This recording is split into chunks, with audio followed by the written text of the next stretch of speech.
जय श्री राधे कृष्णा दोस्तों, मैं प्रवीण राठौर आपका अपने YouTube चैनल राठौर एजुकेशन पर स्वागत करता हूं। आज मैं आपको शब्द गुण या काव्य गुण क्या है उससे परिचित कराऊंगा तथा उसके कितने प्रकार हैं, उन्हें किस प्रकार से आसानी पूर्वक से समझा जा सकता है। तो आइए सबसे पहले हम देखते हैं शब्द गुण या काव्य गुण क्या होता है।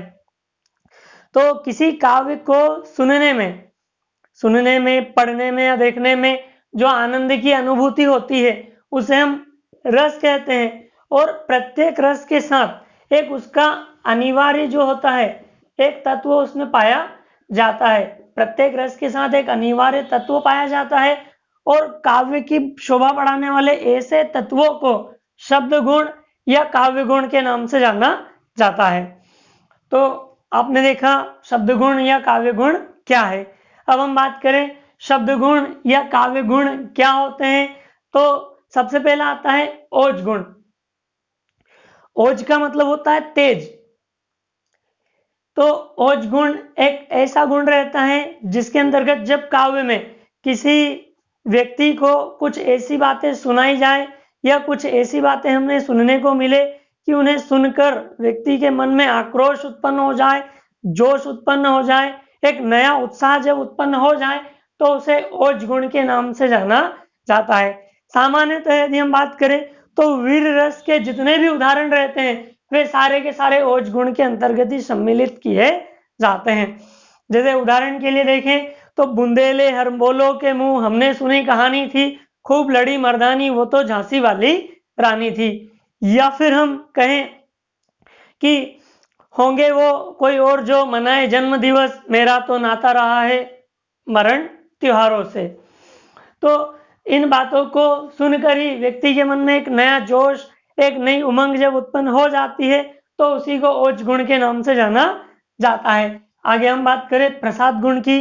तो जिस काव्य गुण के कारण सामने वाले व्यक्ति के द्वारा कही गई बातों का अर्थ हमारे हृदय में सरलता पूर्वक, आसानी पूर्वक स्पष्ट हो जाए या हम उसे आसानी पूर्वक जब समझ जाते हैं तो उसे प्रसाद गुण के नाम से जाना जाता है। जैसे यदि इसका उदाहरण हम देखें तो जन्म और मृत्यु तो है देह का धर्म, जिए जा रही जिंदगी, पाप और पुण्य तो है मन का भरम, किए जा रही जिंदगी। या फिर एक और उदाहरण देखें, हे प्रभु आनंद दाता ज्ञान हमको दीजिए, शीघ्र सारे दुर्गुणों को दूर हमसे कीजिए। तो सामने वाले बातों जो व्यक्ति हमसे बातें कह रहा है उसकी बातों का हम अर्थ आसानी पूर्वक ग्रहण कर लेते हैं, उसी को प्रसाद गुण के नाम से जाना जाता है। आगे हम बात करें माधुर्य गुण की। तो माधुर्य का अर्थ होता है मधुर। यह एक ऐसा काव्य गुण रहता है जिसको सुनने से मन में मधुरता उत्पन्न होती है, मन प्रसन्न हो जाता है, आत्मा द्रवित हो जाती है और सामने वाले की बातों को सुनकर मन प्रसन्न और प्रफुल्लित हो जाता है, उसी को माधुर्य गुण के नाम से जाना जाता है। उदाहरण की यदि हम बात करें तो जैसे बाल समय में क्रीड़ा करते समय बालक कृष्ण बलदाऊ के द्वारा खिजाने पर, जिसे हम चिढ़ाना कहते हैं, चिढ़ाने पर अपनी माता यशोदा से आकर शिकायत करते हैं बलराम की और उनसे आकर कहते हैं, मैया मोहि बलदाऊ बहुत खिजायो, मोसो खत मोल को लीनो, जसुमती तोहे कब जायो।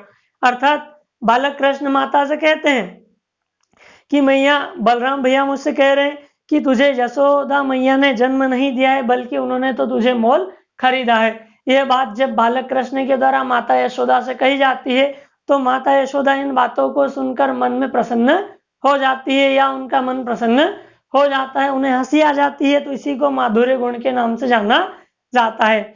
यदि हम इसके और उदाहरण देखें तो बसो मेरे नैनन में नंदलाल, मोहिनी मूरत सांवली सूरत, नैना बने विशाल।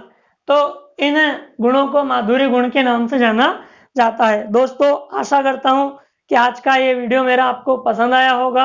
यदि आपको मेरा ये वीडियो पसंद आया हो तो इसे ज़्यादा से ज़्यादा लाइक करें, शेयर करें और यदि आपने अभी तक हमारे चैनल को सब्सक्राइब ना किया है तो हमारे चैनल को सब्सक्राइब करें ताकि हमारे आगे आने वाले वीडियो की जानकारी आपको आसानी पूर्वक प्राप्त हो जाए। धन्यवाद।